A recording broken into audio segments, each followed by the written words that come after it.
ঢাকায় কাশিমপুর কারাগার থেকে। তার সঙ্গে আমার খুব কাছের সম্পর্ক ছিল, খুব মহব্বত ছিল। উনি যখন জেলখানায়, তার ছেলেকে ডাক দিয়ে বলে, তুমি আব্দুল্লাহ আমিনকে আমার মাথার টুপিটা দিয়ে দিবা, আমার জুব্বা দিবা। আমাকে খুব ভালোবাসতেন। ওনার মাদ্রাসা দারুল কোরআন সিদ্দিকে কামিল মাদ্রাসা খুলনা, ওনার প্রিয় জায়গা ওঠে। উনি বলেছেন এই মাদ্রাসার চত্বরে যেন আমার কবর দেওয়া হয়। এটাও রাখা হয়নি কথা।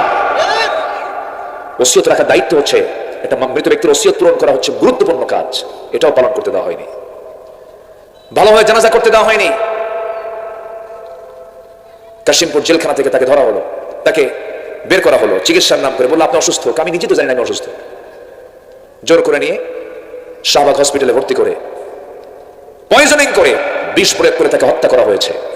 এই তাফসীর মাহফিলের এই প্ল্যাটফর্ম থেকে আমরা সুস্পষ্ট জানান দিতে চাই, টুডে এন্ড টুমরো চূড়ান্ত শাস্তি যারা আল্লামা সাঈদের হত্যার সঙ্গে জড়িত, চূড়ান্ত শাস্তি বাংলার জমিনে বাস্তবায়ন করতে হবে।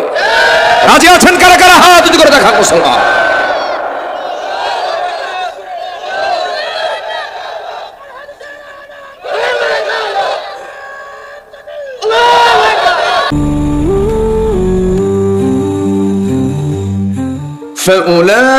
فأولئك يبدل الله سيئاتهم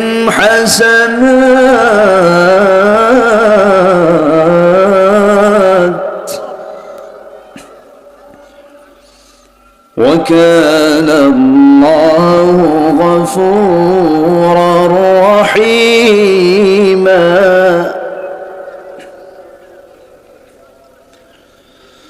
الله أكبر بسم الله الرحمن الرحيم إن الله وملائكته يصلون على النبي يا أيها الذين آمنوا صلوا عليه وسلموا تسليما اللهم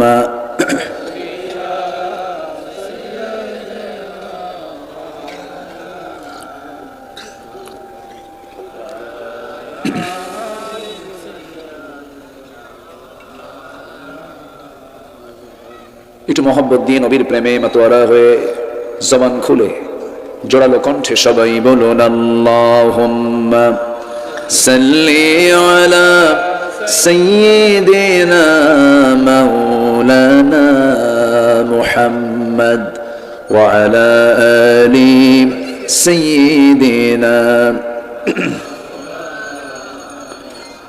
সবাই বলুন বালাগাল উলা বিকামালিহি كشف التجى بجماله حسنت جميع خصاله سلوا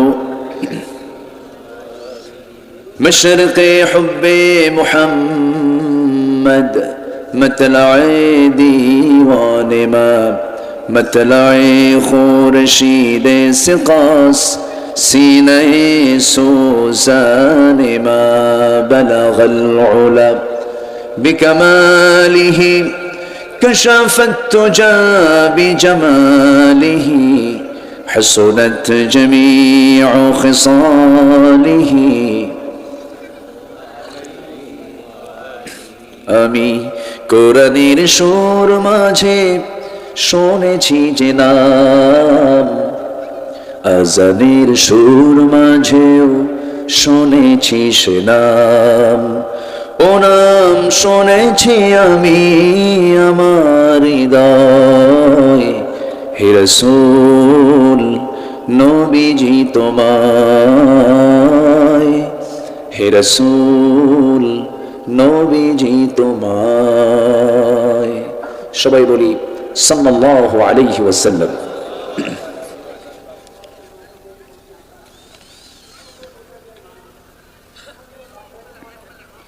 কিশোরগঞ্জ জেলার কটিয়াদি উপজেলার পশ্চিম চারিপাড়া আল আমিন ইসলামী যুব সংঘ মাহফিল ইন্তেজামি কমিটি কর্তৃক আয়োজিত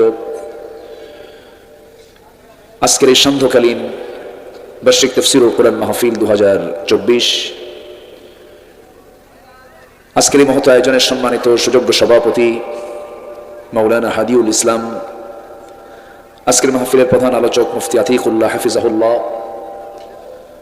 আজকের মাহফিলের বরেণ্য অনারেবল চিফ গেস্ট, প্রধান অতিথি, বিশিষ্ট শিল্পপতি, ইসলাম দরদী ব্যক্তিত্ব জনাব জসিম উদ্দিন, উদ্বোধক সৌদি প্রবাসী জনাব হুসাইন পাভেল, আজকের মাহফিলের সম্মানিত সঞ্চালক আল আমিন ইসলামী যুব সংঘের সম্মানিত সুযোগ্য সভাপতি মোহাম্মদ আবু হানিফ সাহেব, উপস্থিত হযরত উলামায়ে কেরাম, ফদলা ইজাম, সুশীল সমাজ, জাতির শ্রেষ্ঠ সন্তান, শিক্ষক মণ্ডলী, আজকের মাহফিলের প্রধান আকর্ষণ যাদেরকে নিয়ে আজকের এই সাজানো গোছানো বর্ণাঢ্য আয়োজন, তাওহীদের পতাকাবাহী, কালেমার ঝান্ডাবাহী, দ্বীন ইসলামের নরসারদুল বীর মুজাহিদ, প্রাণ প্রিয় সম্মানিত দ্বীনী ভাইরা, আড়ালে বসে আছেন শ্রদ্ধেয়া সম্মানিতা মা বোনেরা।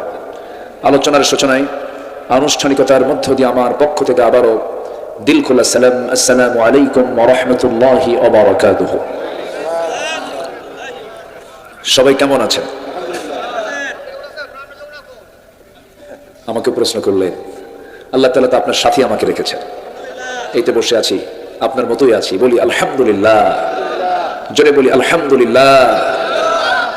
আমরা একটি নিরাপদ পরিবেশ পেয়েছি, প্রশান্তির তৃপ্তি নিয়ে মাহফিলে বসে কিছু কথা বলা, কিছু কথা শোনার পরিবেশ ফিরে পেয়েছি, আলহামদুলিল্লাহ। এই মাহফিল নিয়ে কত নাটক হতো দীর্ঘ 16 বছর, আমার মাহফিল অঙ্গনের 26 বছরের 16 বছর বিপরীত স্রোতে আমাকে কাটাতে হয়েছে, মুখোমুখি হতে হয়েছে বহুবার। রাস্তায় এসে রাস্তা থেকে ফেরত চলে গেছি, মাহফিল হয় নাই, ফেরেশতারা বন্ধ করে দিয়েছে। তো কমিটি ছিল আগে থানার কাছে দাগি আসামির মতো, থানায় যাওয়া আসা করতে করতে কমিটির জুতার তলা ক্ষয় হয়ে যেত, তবু অনুমতি মিলত না। সেই সংকট কেটেছে, এখন থানা নিজেই ফোন দিয়ে কমিটিকে বলে কিছু লাগবে কি? আমি কি ভুল বলতেছি? এই যে একটি সুন্দর পরিবেশ আমরা পেয়েছি, এটা সম্পূর্ণ অবদান যার। তিনি কে? আসতে বলবেন না, তিনি কে? তিনি কি পারেন? তিনি কি দেখেন? তিনি কি শোনেন? তিনি কি বুঝেন? তিনি কি জানেন? জানেন। আমরা কি কত মন্তব্য করেছি, তারাও মন্তব্য করেছেন 2041, বলে নাই? বলেছে। আবার আমরা অনেকে মন্তব্য করেছি না মরা পর্যন্ত উপায় নাই। কত চিন্তা, কত মত, কত পথ আমাদের মধ্যে খেলাধুলা করেছে, কিন্তু সম্পূর্ণ প্ল্যান, পরিকল্পনা একমাত্র যিনি সূক্ষ্ম করেন তিনি আমার কে? আল্লাহ পাক। তিনি পারেন সবকিছু।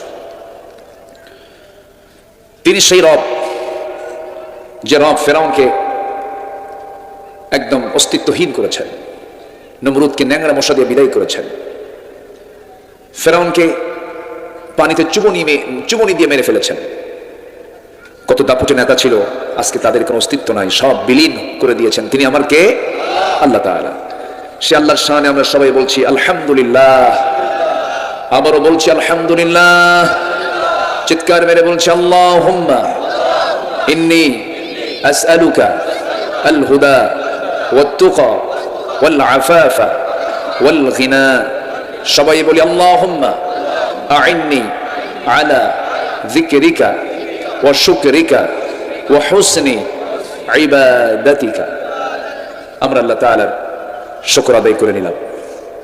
সম্মানিত হাজিরিন, এটা অল্প সময়ে মাহফিল কমিটি আমার সঙ্গে যোগাযোগ করেছেন। আমি বলে দিলাম, ভাইজান আমি তো পারবো না, তো যখন পারেন তখন দেন। আমাকে যখন একটু বেশি চাপ দেওয়া হলো, বললাম মাগরিব থেকে এসা পর্যন্ত হয়তো আমি একটু অল্প সময় আমি দিতে পারবো, হয়তো আমার আলোচনা শেষ হয়ে যাবে। কিছু লোক আসার উপরই থাকবেন, যিনি সবার শেষে আসবেন তিনি আবার বলে বেড়াবেন হুজুর কি ওয়াজ করলেন, কিছুই বুঝলাম না। জুমার আজান হয় 12:30টায়, মুসল্লি হাজির হয় 1:29:29 আসান, এরকম আছে না? আচ্ছা, উনি আবার সবার শেষে বলেন হুজুর কি খুতবা দিলেন, কিছুই বুঝলাম না। না, আমরা যতটুকু সময় পেয়েছি যথেষ্ট সময়, শুধু যদি নিয়ত থাকে যে কথাগুলো শুনতেছি এটা আমল করব। আমার দেশে নামাজের শ্রোতা বেশি না বেনামাজির শ্রোতা বেশি? বেনামাজি। হুজুর ওয়াজ শুনতে খুব মজা লাগে, তবে হুজুর কথা বলবেন না, খুব ঠান্ডা পানি। আছে কি না? আচ্ছা, ওয়াজ শুনতে মজা লাগে কিন্তু নামাজ পড়তে সে মজা পায় না, এরকম কিন্তু বহু আছে। সম্মানিত ভাইয়েরা, আমার আশেপাশে যারা বসে আছেন, অনেক গণ্যমান্য ব্যক্তি তারা বসে আছেন। আপনারাও যারা মূল্যবান সময় নিয়ে এখানে এসেছেন, সময়টাকে ব্যয় করছেন, আল্লাহ যেন প্রত্যেকটা সময়ের এই দানকে যেন জান্নাতের ওসিলা করে দেন। জোরে বলি আল্লাহুম্মা আমিন। সম্মানিত ভাই সব, মহান রব্বুল আলামিন পৃথিবীর প্রথম মানুষ যাকে দুনিয়াতে পাঠিয়েছেন, তিনি আমাদের সবার বাবা, সবার পিতা। তার নাম কি বলুন তো? বলুন, তার নাম কি? আদম আলাইহিস সালাতু ওয়াস সালাম। এবং তাকে আল্লাহ তাআলা প্রথম জান্নাতে বানিয়েছেন। প্রথমে কিন্তু মাকে বানানো হয়নি। এরপরে যখন তার ভালো লাগলো না, আল্লাহ বন্ধু ছাড়া ভালো লাগে না, একটা আমার পার্টনার দিয়ে দাও। আল্লাহ তাআলা সেই সময় তাকে একটা পার্টনার দিলেন। বাম পাজরের হাড় থেকে তাকে বানানো হলো। সেই পাজরের হাড়টা একটু সোজা হাড়ে না বাঁকা হাড়? বাঁকা হাড়। এই জন্য খুলিকাত মিন দিলাইন, নারী জাতিকে আল্লাহ তাআলা একটু বাঁকা করে পাঠিয়েছেন, একটু বাঁকা প্রমাণ করেছেন। এটা কারণ আছে, এই বাঁকা না করলেও সংসার হতো না। আল্লাহ জানেন তাকে কেমন করে বানাতে হয়। সেই সম্পূর্ণ যিনি বুঝেন কাকে কেমন করে বানাতে হবে, সৃষ্টি করতে হবে, সম্পূর্ণ নিপুণ এই শৈলী চিন্তা একমাত্র কার হতে পারে? আল্লাহর হতে পারে। এই দুজন মানুষ যে এসেছেন পৃথিবীতে, কেউ কিন্তু এই দুনিয়াতে এমনি এমনি আসেন নাই। এই দুজন মানুষকে আল্লাহ তাআলা একটা লক্ষ্যে পাঠিয়েছেন। সে লক্ষ্য হলো এই আকাশের মালিক যিনি, জমিনের মালিক যিনি, সাতটা আসমানের মালিক যিনি, সেই আল্লাহর গোলামি করার জন্য আমরা কিন্তু দুনিয়াতে এসেছি। তার হুকুমকে মেনে নেওয়ার জন্যই কিন্তু আমরা পৃথিবীতে এসেছি। এবং যখন এই দুজনকে যখন পাঠানো হলো, আল্লাহ পাক ক্লিয়ার করে দিলেন কেন পাঠানো হলো।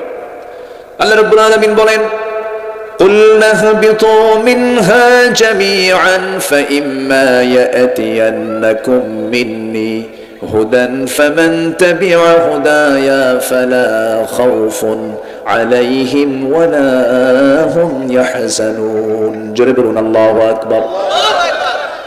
আদম রে, হাওয়া রে, তোমরা দুজন মিলে দুনিয়াতে চলে যাও। আমার পক্ষ থেকে যদি কোনো হেদায়েতের কিতাব চলে যায়, এই কিতাবের যে ইত্তেবা করবে, অনুসরণ করবে, তার কোনো চিন্তা নাই, তার বিন্দু পরিমাণ কোনো ভয়ের কারণ নাই। জোরে বলি সুবহানাল্লাহ।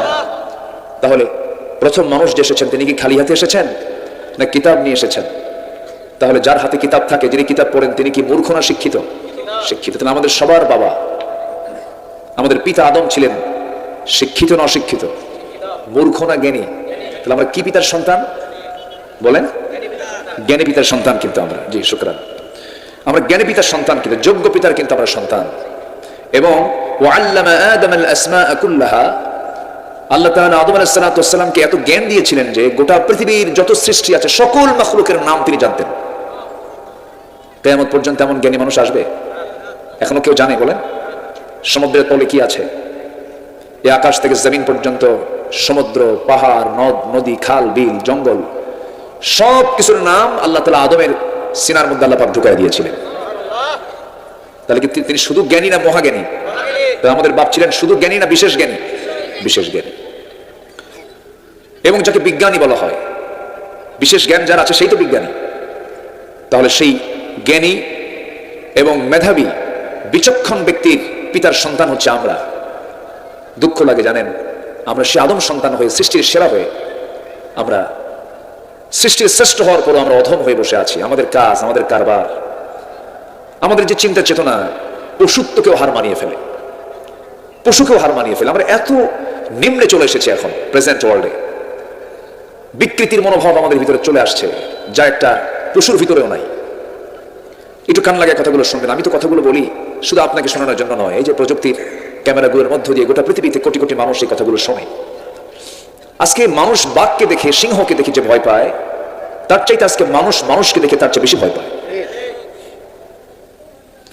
আজকে মানুষ কত হিংস্র হয়ে গেছে, একটা মানুষকে মেরে ফেলে 49 টুকরা বানায়। মানুষের চারিত্রিক মান এত নিচে নেমে এসেছে, মরা লাশ কবর থেকে তুলে ধর্ষণ করা হয়।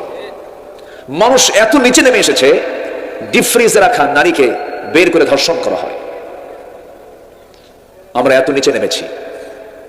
সম্মানিত ভাইয়েরা, এরকম ভরি ভরি কথা, ভরি ভরি এক্সাম্পল দেওয়া যাবে। কেমন মানুষ আমরা, যার পেটে আমি 9 মাস ছিলাম, আমি অসহায় ছিলাম। সেই অসহায়ত্ব দূর করেছেন যে মা আমার, সেই প্রাণ প্রিয়া, সে আমার সম্মানিত মাকে সন্তান হয়ে আমরা জব করতেছি। খুন করছি। আমরা মানুষ কিন্তু এগুলো করছি কেন? কি জন্য? আমরা কি অযোগ্য পিতার সন্তান ছিলাম? বলেন, আমাদের পিতা কি অযোগ্য না যোগ্য? মূর্খ না জ্ঞানী? শুধু জ্ঞানী না বিশেষ জ্ঞানী? আমরা কি করছি বলেন? আমরা কি না করছি? নিজের জীবনকে ধ্বংস করে ফেলতেছি। যুবকরা শেষ হয়ে যাচ্ছে, মাদকাসক্ত শেষ করে ফেলছে তাদের জীবন। নারী আসক্ত হয়ে পড়ছে, অবৈধ সম্পর্কে জড়িয়ে পড়ছে, নিজের বউ ভাল লাগে না, অন্যের বউ নিয়ে মারামারি করে। আমি কি ভুল বলতেছি এগুলো? আমি কি ভুল বলছি? বিকৃত চিন্তা মাথার মধ্যে চলে আসছে। সম্মানিত ভাইয়েরা, নিজের জীবনকে নিজে নাশ করে ফেলছি। এই জাতি এত বিড়ি খায়, এত বিড়ি এই জাতি খায়। ওরে বাপরে বাপ, এক বেলা ভাত না হলে সমস্যা নেই, কিন্তু বিড়ি খাইতে হবে। 53 বছর এই স্বাধীনতার বয়সে প্রত্যেকটা বাজেটে অর্থমন্ত্রীরা বিড়ির দাম কমাইছে না বাড়াইছে? বলেন, কমাইছে না বাড়াইছে? কিন্তু যারা বিড়ি খায় তারা কি বলে জানেন? প্রয়োজনে বাড়ি বেঁচে খাও, তুই কি বাড়াবি বাড়া। আবার মাহফিল এসে বলে কি, হুজুর বিড়ি খাও কি জায়েজ আছে? মানে উনি জায়েজের চেষ্টায় আছে। আপনি জানেন না, বোঝেন না, বিড়ি খাইলে কি হয়? লাঞ্চ নষ্ট হয়ে যায়, নিজের শরীর ধ্বংস হয়ে যায়। ওয়ালা তুলকু বিআইদিকুম ইলা তাহলুকা, তুমি তোমার নিজকে ধ্বংসের দিকে ঠেলে দিও না। তোমার এই জীবন নিয়ে আল্লাহ পাক প্রশ্ন করবেন, বিড়ি খাইছো কেন? এটারও প্রশ্ন হবে। আজকে মুসলমান নামাজ পড়ে না। আমরা যোগ্য পিতার সন্তান, আমরা শিক্ষিত পিতার সন্তান, সচেতন পিতার সন্তান, আজকে নামাজ পড়ে না। মাত্র অনলি 5% মুসলমান আমার দেশে নামাজ পড়ে। যে দেশে 92% মুসলমান, লেটেস্ট জরিপ এসেছে এটা, আমাদেরকে আগে কম দেখানো হতো, কম বলা হতো। এখন 92% মুসলমান আমার দেশে বসবাস করছে, আলহামদুলিল্লাহ। কিন্তু মুসলমানদেরকে সাজানো হয়নি। বিগত 16 বছর গুরুত্বপূর্ণ পদে থেকেছে ওই 8% লোকগুলো। আমার কথা কি বুঝতেছেন আপনারা? গুরুত্বপূর্ণ পদগুলো নিয়েছিল হলো 8% লোকগুলো। অথচ ট্যাক্স আমরা যদি দেই 92 কোটি টাকা, তারা দিয়েছে 8 কোটি টাকা। তাহলে বেশি ট্যাক্স কারা দেয়? আমরা দেই। অথচ সুযোগ সুবিধা ভোগ করেছে ওরা। সেই পথ বন্ধ হওয়ার পথে ইনশাআল্লাহ। বলেন, জোরে বলে ইনশাআল্লাহ। তাদের পথ আমরা বন্ধ করবো না। তারা যা পাবে ন্যায্য, তারা সেই ন্যায্য পাওনা পাবে। কিন্তু 64 জেলার ডিস্ট্রিক্টের 50টা ডিসি হবে ওই 8% লোক। এটা হতে দেওয়া যাবে না। আমার দেশটাকে তারা গ্রাস করতে চায়, কিন্তু এদেশের মানুষ স্বাধীন চেতা, খেপে খেপে খেপে না। যদি খেপে যায় দেশের জনগণ, তখন আর ছাড়ে না। তার বড় প্রমাণ আমরা কয়েকদিন আগে পাইলাম। পাইছি কিনা বলেন? যুবকরা আজকে মাহফিলে বেশি দেখেন, যুবকরা সচেতন তো এখন। এই মাহফিল আগে যুবকদেরকে পাওয়া যেত না। লক্ষ লক্ষ যুবক তারা সত্যের সন্ধানের জন্য আজকে অপেক্ষা করছে। শুধু সৎ নেতৃত্বের সংকটের কারণে আজকে অবস্থা।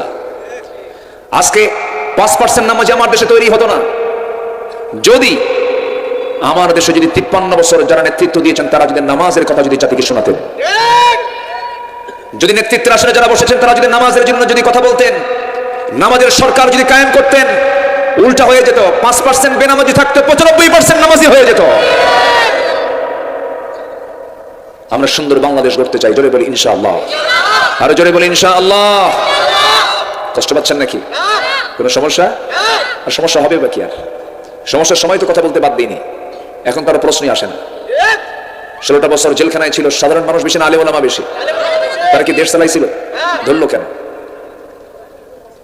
আহারে, কি না করেছে তারা? একটা সম্পদ। আল্লামা সাইদিকে চিন্তা গোটা পৃথিবীর মুসলমান, গোটা বিশ্ব মুসলিমের তিনি একজন সিপাহ সালার ছিলেন। সেই লোকটাকে তারা সহ্য করতে পারে নাই, সেই লোকটাকে ধরে ফেলেছে, মেরেছে তাকে 13টা বছর। যারা জেলে ঢুকেছেন তারা এটার যন্ত্রণা বুঝবেন। প্রত্যেকটা সেকেন্ড কিভাবে কাটে। আল্লাহ পাক আমাকে নিয়েছিল একবার, এরা তো সারা নাই কারে, বোঝেন না? আমারও নিছে একবার, আর ধরছে যে কতবার আমার মনে নাই। মাহফিলে আসি, ধরে নিয়ে চলে যায় থানায়। 2018 সাল প্রথম মামলা তো 2000 সালে হয়েছে।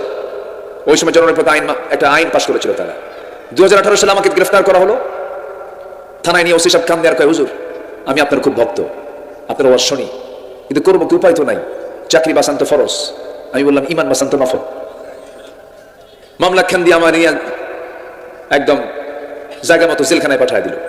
জেলখানায় ঢুকলাম, ঢুকি দেখি এক মুরব্বীর সামনে দাঁড়ানো, প্রায় 80 থেকে 85 বছর বয়স। আমার দিকে একটা লম্বা সালাম দেখে, হুজুর আপনি জেলখানায় আসেন, খুব খুশি হয়েছি। তো বললাম যে আপনি খুশি হয়েছে তো খুশির কথা না। বলে বাবাজি ওয়াজ শুনি আপনার অনেক দূর থেকে, কাছে যাওয়ার চান্স পাই না। মুসাফা হয় না, কথা হয় না, এত সুন্দর সামনে ধরা দিয়ে দিলেন, থাকেন, ভালো করে থাকেন। আমি চাচাকে বললাম, চাচা আপনার মামলা কি? বলতেছে, বাবা বোমা হামলা, বোমা হামলা। আমি নাকি আমার এই বুড়া হাতে বোমা মারছে। এই হচ্ছে সিচুয়েশন। কেউ বাদ পড়েনি, রাস্তার ফকিরও বাদ পড়েনি। থানার আসামির কোটা পূরণ করার জন্য যখন লোক পায় নাই, তখন ফকিরকে নিয়ে এসে সেই মামলার তালিকায় নাম ঢুকাই দিয়েছে। কেন এগুলো করা হয়েছে জানেন? মূল কারণ হলো ফেরাউনের কারণে। কিসের কারণ? ফেরাউন যে কারণে আকাম কুকাম করছে, এদেরও ওই একই ছিল। ফেরাউনের একটাই লোভ ছিল, সেটা হলো জনগণ চাক আর না চাক আমাকে ক্ষমতায় থাকতে হবে। এটা ছিল ফেরাউনের একটা বড় ধরনের রোগ। সে আরো বড় কিছু করেছে, সে তার বউকে পর্যন্ত বাঁচায় নাই। জানেন না? আপনারা জানেন না? তার স্ত্রীর নাম কি? বলেন, তার স্ত্রীর নাম কি? আসিয়া। চিন্তা করুন, একটা ফ্যামিলিকে ধ্বংস করতেছে তার ক্ষমতার লোভে। বলে ফেললো, আসিয়া শুনলাম তুমি নাকি ইসলাম কবুল করেছো। শুনবেন কেন? দেখেন, আশহাদু আল্লা ইলাহা ইল্লাল্লাহ। সঙ্গে সঙ্গে ফেরাউন বলল, তুমি কি জানো আমি তোমাকে দুনিয়া থেকে বিদায় করে দেব? তিনি বললেন, আপনি আমাকে মৃত্যুর হুমকি দিচ্ছেন। এই হুমকিতে আমি ভয় পাই না, কারণ মৃত্যুর মালিক আপনি নন, জন্মের মালিক আপনি নন। মৃত্যু জন্ম যে দিয়েছেন একমাত্র আমার আল্লাহ রাব্বুল আলামিন। ফেরাউন বলে ফেলল, আসিয়া আমি তোমাকে কত বড় অফার দিয়েছি, ফার্স্ট লেডি অফ ইজিপ্ট। এই ইজিপ্টের আমি তোমাকে ফার্স্ট লেডি করেছি, আমার পরেই তোমার জায়গা। এত সম্মান, এত মর্যাদা আমি তোমাকে দিলাম, তুমি আমার সঙ্গে এমনটা আচরণ করলে কেন? সন্তানগুলোকে মেরে শেষ করে ফেলবো, মেরে ফেলো, কোনো আপত্তি নাই। সন্তানগুলোকে গরম ডেকচির ভিতরে, তেলের ভিতরে ভাজা মাছের মতো দুনিয়া থেকে বিদায় করে দেওয়া হলো, সবগুলো বাচ্চাকে। আসিয়াকে লাশ ধরা হলো। ফেরাউন বলল, আসিয়া তোমাকে শেষ করে দেবে, এখনো সর্বশেষ, তোমার পক্ষ থেকে সিদ্ধান্ত জানিয়ে দাও। আসিয়া বলছেন, স্বামী আমার প্রতি অত্যাচারের মাত্রা যত বাড়বে, আমার ইমানের পরিমাণ তত তীব্র থেকে তীব্র হয়ে যাবে। অত্যাচার করা হলো, জুলুম করা হলো। শেষ পর্যন্ত তিনি বলেই ফেললেন, স্বামী আপনি আমার বিরুদ্ধে কি করছেন জানি না, আমি আমার নাকের ভিতরে জান্নাতের ঘ্রাণ পেতেছি। জল্লাদ রেডি করা হলো, জল্লাদ তার সামনে দাঁড়ায় গেল। অনেক মা বোন মাহফিল আছেন, হয়তো বা মাহফিলে শুনছেন, একটু মনোযোগ দিয়ে শুনবেন। দেখুন ইমান কাকে বলে। স্বামীর সঙ্গে ম্যানেজ করলেন না, কারণ স্বামী আগে না আল্লাহ আগে, বউ আগে না আল্লাহ আগে, সন্তান আগে না আল্লাহ আগে, সম্পদ আগে না আল্লাহ আগে। আর একটা প্রশ্ন করবো, বলুন তো, পৃথিবীতে কোনো কিছু কি আমার আপন হতে পারে নাকি? একমাত্র আপন আমার কে? আসতে বলবে না, কে আমার আপন? দিন শেষে কিন্তু আমার আল্লাহই আপন। সন্তান কে বলেছে আপন? ও তো আমার সম্পদ দখল করে ফেলবে কিছুদিন পর। কে বলেছে বউ আমার আপন? এখনই মরে যান আপনি। ইয়াং ছেলে, টকবকে তুমি বিয়ে করেছ, বউটা নতুন দাম্পত্যময় জীবন চলছিল, তোমাকে দারুণ ভালোবাসে। তুমি রোড অ্যাক্সিডেন্টে হুন্ডায় মারা গেলে, অ্যাক্সিডেন্ট হলো, দুর্ঘটনা হলো, মারা গেছো তুমি। কি এটা এলাকার নাম কি? আচমিতায় আসতে নিয়া, কিশোরগঞ্জ থেকে জেল মোড় থেকে আসতে নিয়ে তুমি রোড অ্যাক্সিডেন্ট করে মারা গেছো। তোমার সংবাদ বইয়ের কানে চলে গেল। বউটা কাঁদবে, সেন্সলেস হয়ে যাবে। 2-3 দিন খাবে না, 3-4 দিন বলবে আমার স্বামী ছাড়া বাঁচবো না, আমার স্বামীটা কোথায় গেল? হাউমাউ করে কাঁদবে, শোকাহত হয়ে পড়বে, সেন্সলেস হয়ে যাবে। 7 দিন পর থেমে যাবে, খাওয়া স্বাভাবিক হয়ে যাবে। 1 মাস পরে সেই বউটার মুখে হাসি ফুটবে। 2 মাস আরো ফুলবে, 4 মাস আরো ফুলবে। শ্বশুর বাড়ির লোকজন তোমার বউটাকে নিয়ে চলে যাবে, অন্যত্র বিয়ের বন্দোবস্ত করে দেবে। বিয়ে শাদী হয়ে যাওয়ার পর, নতুন স্বামী পাওয়ার পরে তোমার সেই বউটা তার আব্বা আম্মাকে জানিয়ে দিবে, আব্বা তোমরা সিদ্ধান্ত ভালো হয়ে নিয়েছো, আগের স্বামীর চাইতে এই স্বামীটা আমার আরো ভালো। এটাই দুনিয়ার নিয়ম। কেউ আমার আপন না, বাবাও আপন না, মাও আপন না, সব আমার পর একদিন হয়ে যাবে, সব কিছু আমার একদিন ডিস্টেন্স হয়ে যাবে। কিন্তু যিনি কোনোদিন আমার থেকে কোনোদিন দূরে যাবেন না, যিনি আমাকে কখনো ভুলবেন না, একটাবারের জন্য চিৎকার মেরে বলুন, তিনি আমার কে? সে আল্লাহকে চেনার একটু আমরা চেষ্টা করি। আসিয়া কাকে চিনেছেন? আসতে হলো না, কাকে চিনেছেন? রাষ্ট্রীয় প্রোটোকল, একটা রাষ্ট্রপতির বউ। চিন্তা করেন আপনি, কম বড় পদ না কিন্তু। বলুন তো, চেয়ারম্যান বড় না চেয়ারম্যানের বউ বড়? বলেন, কে বড়? চেয়ারম্যান বউ বড়? বউ বড়। হ্যাঁ, আপনি যত বড়ই হুজুর হন না কেন, আপনি যত বড়ই বড় বুজুর্গ হন না কেন, বইয়ের কাছে তো বুজুর্গই খেলেন। তুমি কত বড় হুজুর আমার জানা আছে, বসো। কথা বুঝেন নাই? এত বড় একটা পথ, সবকিছু আছে, একটা নাগরিকের ফার্স্ট ক্লাস ফ্যাসিলিটি নিয়ে আসিয়া সবগুলোকে মাইনাস করে খুঁজে বের করলেন সবচেয়ে আপন জন কাকে? আল্লাহকে বের করলেন, জীবনটা দিয়ে দিলেন। জল্লাদ তার সামনে দাঁড়ায় গেল, করাত দিয়ে যখন চিটতেছে তার মাথা 2 টুকরা করে শেষ করে দেওয়া হবে, ওই সময় তিনি একটা দোয়া করেছিলেন, রব্বি বিনিলি ইনদাকা বাইতান ফিল জান্নাহ ওয়া নাজ্জিনি মিন ফিরআউনা ওয়া আমালিহি। আল্লাহ তুমি আমার জন্য বানায়া দাও ইনদাকা তোমার কাছে, বাইতান একটা ঘর, বুয়ুতুন বহুবচন, বাইতান এক বচন একটা ঘর তুমি আমাকে শুধু দিবা, সেই ঘরটা হওয়া চাই ইনদাকা তোমার ঘরের দেওয়ালের সঙ্গে তুমি আমাকে একটা ছোট্ট ঘর বানাইয়া দাও। জোরে কোন সুবহানাল্লাহ। হায়রে, কাকে কাছে নেওয়া দরকার, আর আমার কাকে কাছে নেই? সবচেয়ে কাছে নেবো আমরা কাকে? আসতে বলবেন না কাকে? সবচেয়ে প্রিয় জিনিস এই প্রাণ কার হাতে? অথচ সে আল্লাহকে আমরা ভুলে থাকি, নামাজ পড়তে চাই না, দিন মানতে চাই না।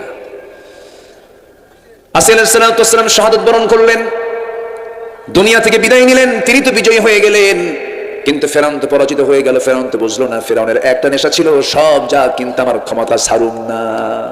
ঠিক আছে না? বিগত 16 বছর কোন রোগ ছিল? কি রোগ? এই রোগী ছিল।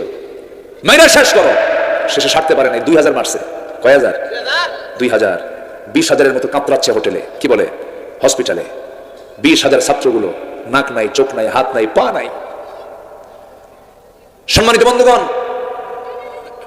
যাদের রাজনীতিতে হত্যা জড়িত থাকে, যারা হত্যা রাজনীতি করেন, তারা সবগুলো ফেরাউনদের প্রেতাত্মা। ফেরাউন ক্ষমতায় ছিল, ফেরাউন পৃথিবীতে বেঁচে ছিল হলো 1600 বছর। কত বছর? আর এরা ক্ষমতায় ছিল হলো 16 বছর। সংখ্যার মিল দেখছেন? সেই দিন একজন শ্রোতার পক্ষ থেকে একজন, হুজুর এটা হচ্ছে লেডিস ফেরাউন, আমাকে বলতেছে। আমি আর কি বক্তা হইলাম, আপনি তো বড় বক্তা হয়ে গেছেন দেখতেছে। কি করে নাই? ইলিয়াস আলী গুম হলো, হ্যাঁ, তার ছোট্ট ছেলে মেয়েদেরকে গণভবনে নিয়ে চোখের পানিতে ফেলে দিচ্ছে, কান্নায় ভেঙে পড়ছে। আরে আপনার সন্তান বাপ হারা হয়ে গেল, অথচ সম্পূর্ণ প্ল্যান করে হত্যা করা হয়েছে তাদের নির্দেশে। চিন্তা করা যায় কত বড় অভিনয় হতে পারে এগুলো। ইমানদারি গুলো করতে পারে না। আল্লামা সাইদি, আল্লাহু আকবার, কত বেনামাজি নামাজি হয়েছে, কত অবদ্ধ সন্তান বাপ মার কাছে যা মাফ চাই বলছে, আম্মা ওয়া শুনছি সাইদি সাহেবের, জীবনে আর তোমার সঙ্গে বেয়াদবি করবো না। একটা নাগরিক তৈরির কারিগর তিনি ছিলেন। তার মৃত্যুতে কাঁদে নাই একটা প্রাণী বাংলার জমিনে ছিল না।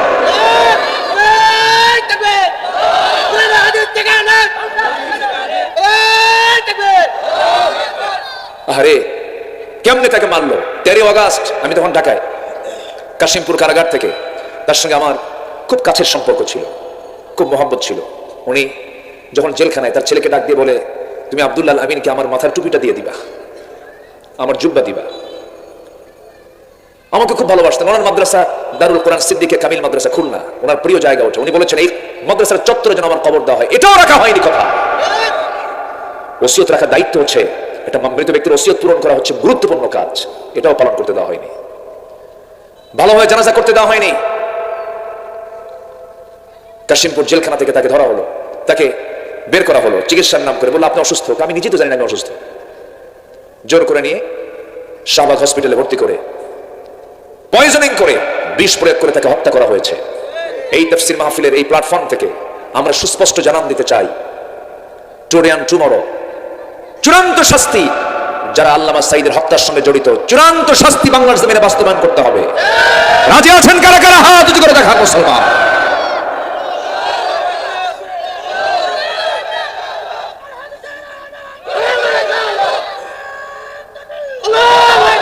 আল্লাহ কবুল করুন, জোরে বলি আমিন। মাহফিলটা এশার পরে হলে ভালো হতো, তাই না? কিন্তু কি করবেন, আমার যে রাতের যে প্রোগ্রামটা, এটা নেওয়া আছে 2 বছর আগে।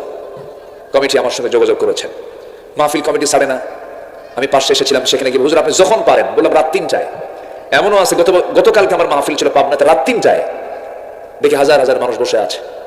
এদেশের মানুষ কোরআন প্রেমিত, এদেশের মানুষ কোরআনকে ভালোবাসে। দমিয়ে রাখা যাবে না এই জাতিকে।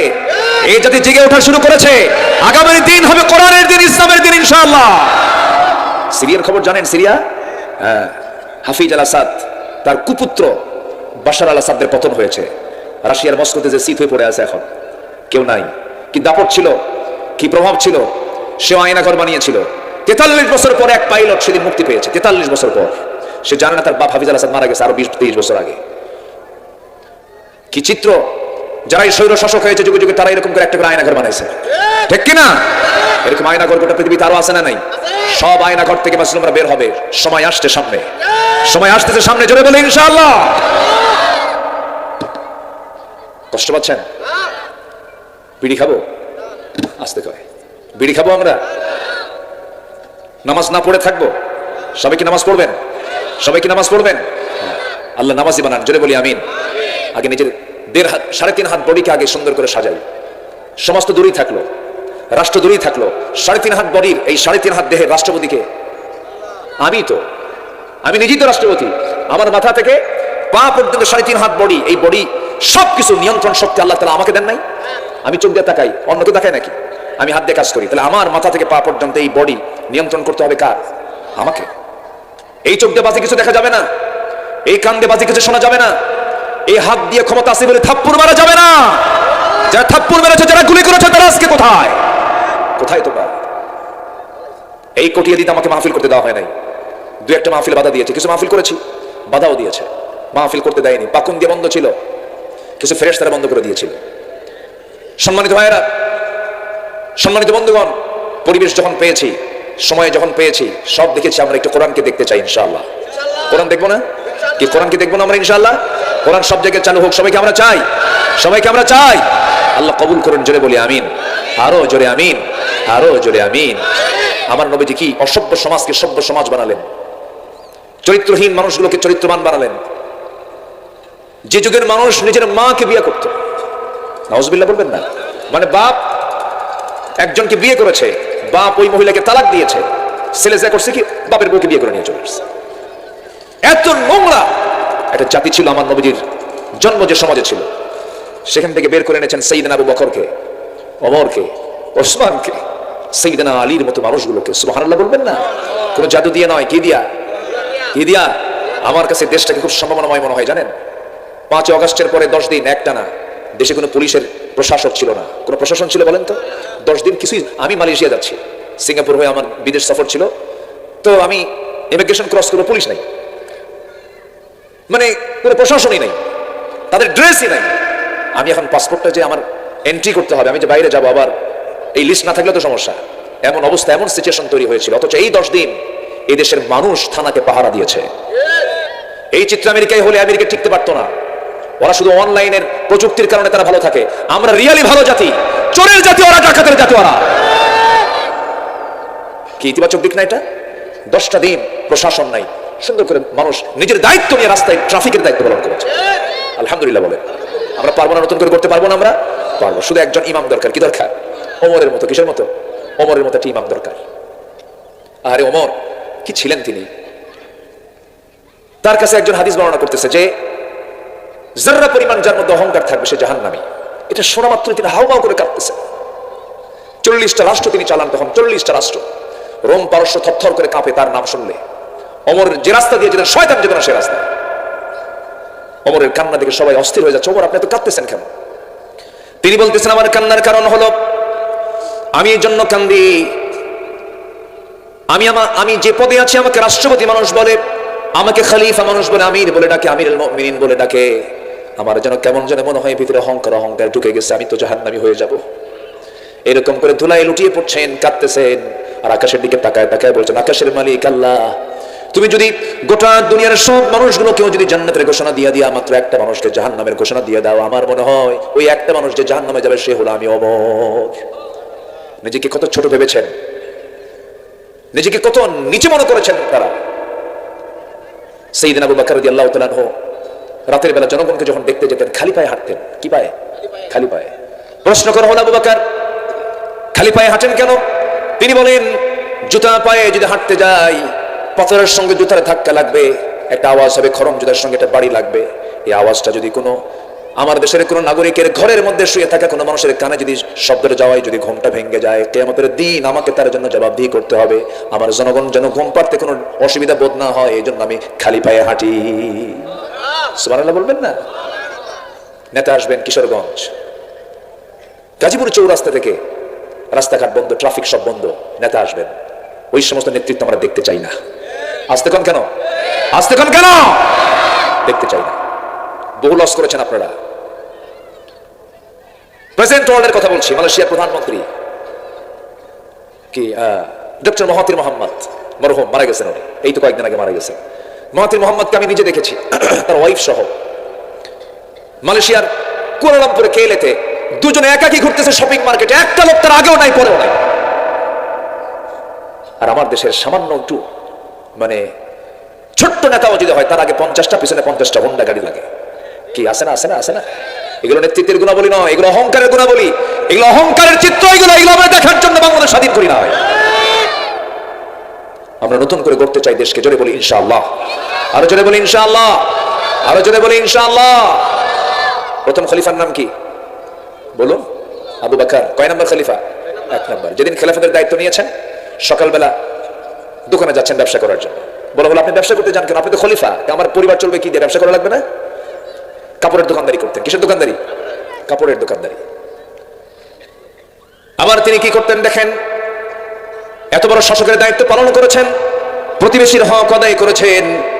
এক প্রতিবেশী ছিল, স্বামী নাই, ছেলে নাই, মেয়ে নাই, বুড়ি মানুষ, চোখেও দেখেন না সেই বুড়ি মহিলা, ঘরের সঙ্গে ঘর তার। একটানা 2 বছর খেলাফতের দায়িত্ব পালন করেছেন তিনি। প্রত্যেকটা রাত্রে বেলা, শেষ রাতের ফজরের একটু আগ দিয়ে ঘরের মধ্যে ঢুকতেন মহিলার। তার রান্না বান্না, কাপড় চোপড় ধোয়া থেকে শুরু করে নিয়ে সমস্ত খাবার দাবার প্রস্তুত করে প্রত্যেকদিন তিনি খেদমত করে আসতেন, ওই ঘর থেকে বের হতেন। সাইয়েদনা ওমর ফারুক তিনি করলেন কি, একদিন ওই মহিলার খেদমতের জন্য, বুড়ির খেদমতের জন্য দরজার কাছে গেছেন। দরজা নক করেছেন, ভিতর থেকে মহিলা জবাব দিচ্ছে, কে? খেদমতের জন্য আসছে, আমি ওমর, খেদমতের প্রয়োজন নাই, কিছুক্ষণ আগে একজন খেদমত করে আমার চলে গেছে। ওমর ফারুকের মাথা ঘুরে গেল, এই মদিনায় এইরকম মহামানবটাকে 3 দিন ধরে খুঁজতে লাগলেন, পেলেন না। 4th দিনের মাথায় রাত্রে বেলা তিনি দেখতে পেলেন কে যেন ঢুকলো বুড়ি মহিলার ঘরের মধ্যে, ওঁত পেতেছিলেন। যখন বের হলেন, পিছন দিক থেকে চট করে হাত ধরেছেন, ধরি দেখেন কেউ না, তিনি হচ্ছেন 1 নম্বর খলিফা। কেঁদে ফেলে বলছেন, ভাই আবু বকর, আপনার কত কাজ, আপনি এই কাজগুলো আমাদের দেন।